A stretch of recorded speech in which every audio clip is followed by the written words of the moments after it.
Nananatiling top national concern o pangunahing alalahanin ng mga Pilipino ang presyo ng mga pangunahing bilihin at serbisyo. Ito ang sagot ng 48% ng mga na-survey ng Okta Research tugon ng masa.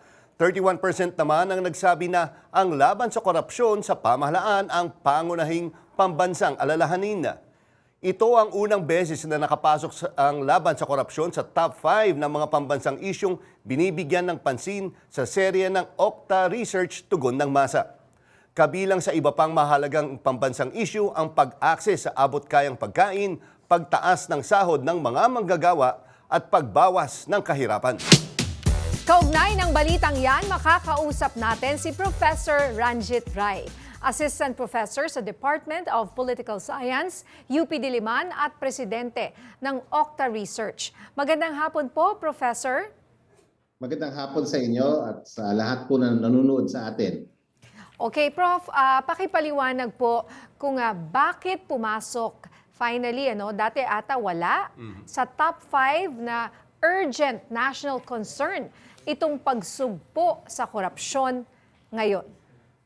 Okay, so para may bilang konteksto lang sa ating mga kababayan, ito ay survey na ginanap noong September 25 to 30, 1,200 respondents. At ang tanong namin, ano ba yung mga pangunahing concerns ng ating mga kababayan, both national at saka personal. So ang kapansin-pansin, syempre, of course, na nandun pa rin yung mga pangunahing pangangailangan, laging lumalabas na national concern, ang pagtaas ng presyo ng bilihin, gaya nga na sinabi niyo, 48% yun. Andiyan pa rin yung sahod ng mga manggagawa natin, na pagtaas ng sahod, na 27%. At nandun yung pag-alis na, o pagbawas ng kahirapan, 23%. At of course, syempre, yung number 2 rin natin, number 2, sinunda yung murang pagkain, access sa affordable food, 31%. Pero kapansin-pansin ho, yung sa survey namin, na lumabas po yung ating, tumaas po ng 18 points ang issue ng pagsugpo ng katiwalian or corruption. So lumabas rin yun sa survey namin, and we just want to report to the public na talagang for the first time sa kasaysayan ng Okta, na hindi naman masyado matagal, 4 years na kami nagsa-survey, ngayon pa lang namin nakita to na pumasok sa top 5. So malaking issue na siya ngayon, hindi lang issues ang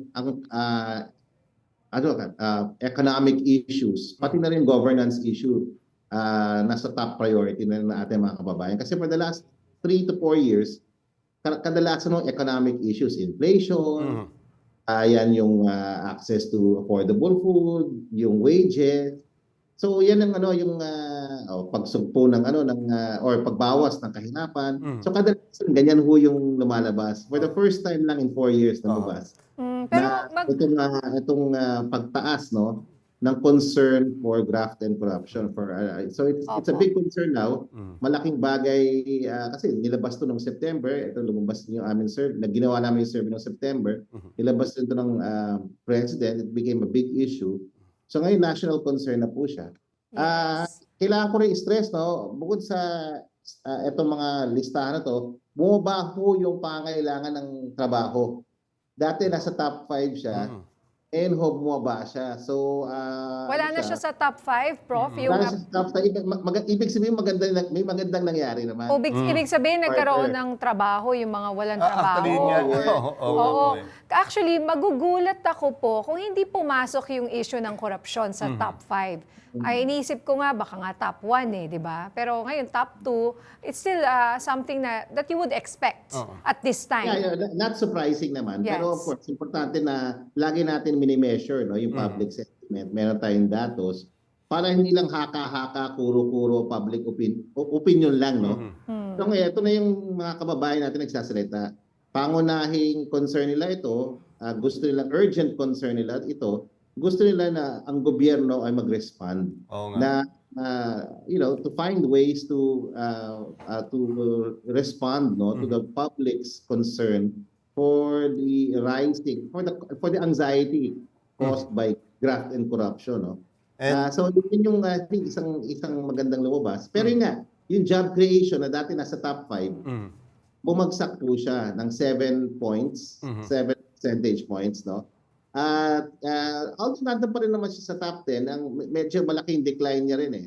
So dati 26% siya, ngayon nasa 19%. So hindi siya as urgent ngayon kaysa last quarter po. Kumbaga, Prof, is it right to say na nag-improve yung tukol sa jobs saka yung presyo ng mga rice, vegetables, and meat? Kasi mas mataas na ngayon yung sa corruption or nagkataon lang na mas maraming galit ngayon? Alin po ba dyan? Gumanda or mas galit lang yung tao? Kasi nakita niyo naman, halos nominal, maliit lang yung pagbabago. Maliit lang yung pagbabago dito sa top 5 except really for graft and corruption. And ang tingin namin talagang malaking bagay dito yung galit ng tao. And ang panawagan dito siguro alam mo yun, pinagmamasid na ngayon ng ating mga kababayan na kung anong gagawin nating gobyerno tungkol sa issue na to. So dapat talaga merong response, no? Opo. Kasi parang kanina nga, yung habang naglalakad ako dyan actually sa labas, may nakausap nga ako na sabi niya, parang nawala na raw sa issue ngayon yung corruption dahil nga walang mga investigation. Kumbaga parang nakakalimutan po. Para hubang, ito yung mga ordinaryong man on the street na nakausap ko. Pero alam mo, ang talino nila, parang sabi nila naglalabas daw ng mga ibang balita para raw matakpan yung issue ng korupsyon. Iba-ibang tao to na nakausap ko kanina. Tapos sabi niya, pero hindi namin nakakalimutan. Sabi, ano pong masasabi niyo doon? Tama yan, tama. Lumalabas sa sentimiento ng ating kababayan, nakita sa survey, hindi mo talaga pwede i-press release to o i-PR to, i-manage. Kasi galit ho ang tao, yun ang lumalabas sa dati na last survey namin, last week na si Professor Guido nag-discuss sa inyo. Alawa, lumalabas na hindi lang siya, na ngayon, urgent national concern siya. Dati hindi ganun kalaki ang concern for this issue. Ngayon nasa top 5 na siya at napakalaki ang tinaas. So, ang ibig sabihin seryoso ang mga kababayan natin na sa number one, sa galit nila sa corruption at pangalawa, sa expectation nila may mangyayari sa anti-corruption initiative na sinimulan ni President Marcos. Sana Pwede pong malaman, Prof. Number one, sino may makulong? Opo. Maibalik yung pera.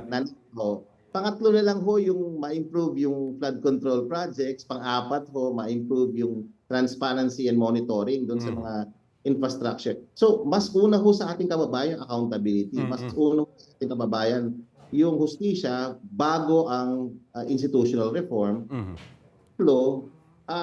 Isa pang insight dito, hindi na ho pang-ekonomiya ang concern lang ng mga kababayan, pati governance na pinasok.